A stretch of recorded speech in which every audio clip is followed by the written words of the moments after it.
There once was a young man named Daniel who lived in a small coastal town. From the outside, his life looked ordinary. He helped his father in a small hardware shop, smiled politely at customers, and kept mostly to himself. But inside, Daniel lived with a storm of self-doubt.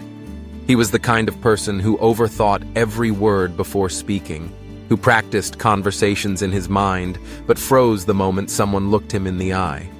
His friends often joked that Daniel could fix anything except his own fear of being seen. He didn't hate people, he just didn't trust himself around them. Every mistake replayed in his mind for days. Every failure felt like proof that he wasn't enough. His father, a proud and outspoken man, couldn't understand him.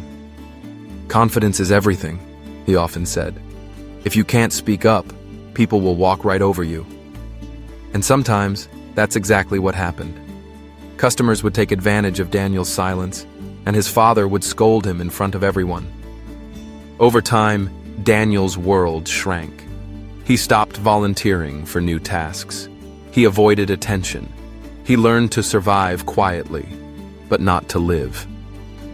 One rainy evening, after a long day of mistakes at work, Daniel sat alone by the pier. The waves were rough, and so was his mind.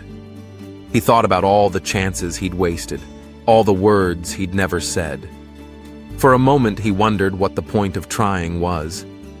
Then, a stranger approached, a fisherman with a gray beard and kind eyes. He sat beside Daniel without asking permission. "Rough day?" he asked.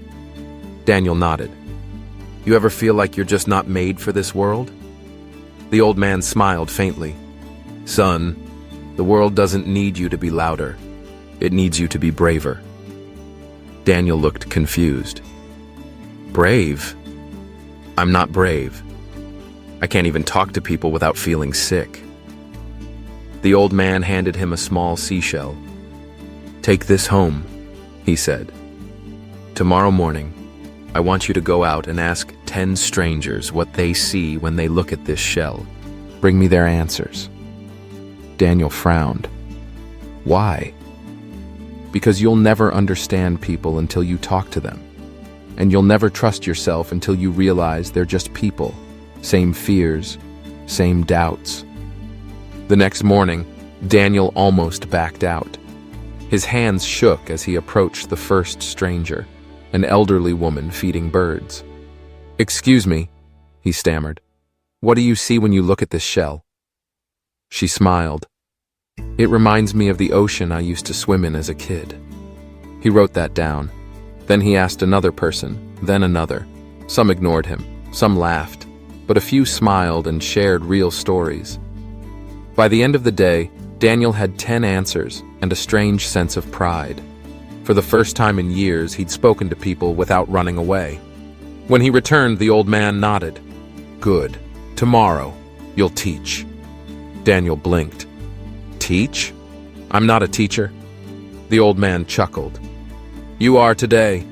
Find 5 kids in the neighborhood and tell them one lesson you've learned from the ocean." Daniel hesitated, but he did it. He gathered a small group of children near the dock and showed them the shell. "The ocean," he said quietly, "teaches us to keep moving. Waves rise and fall, but they always come back stronger." The children listened.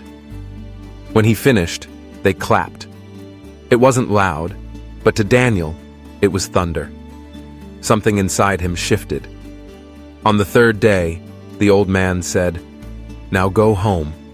You've been hiding from someone." Daniel knew he meant his father. He dreaded that conversation more than anything. Still, he went. When he walked into the shop, his father was repairing a shelf. Daniel swallowed hard and said, "Dad, I know I've made mistakes, but I'm trying. I want to learn, not just work." His father looked up, surprised. For a long moment, he said nothing. Then he nodded slowly. "That's the first time you've spoken like a man who believes in himself." Weeks passed.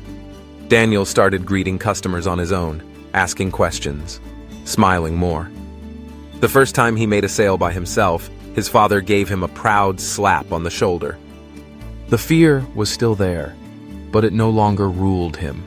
He learned that confidence doesn't mean the absence of fear. It means moving forward with fear and doing it anyway.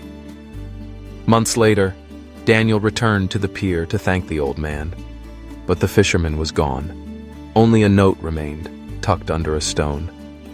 Confidence grows where courage is planted. Daniel smiled.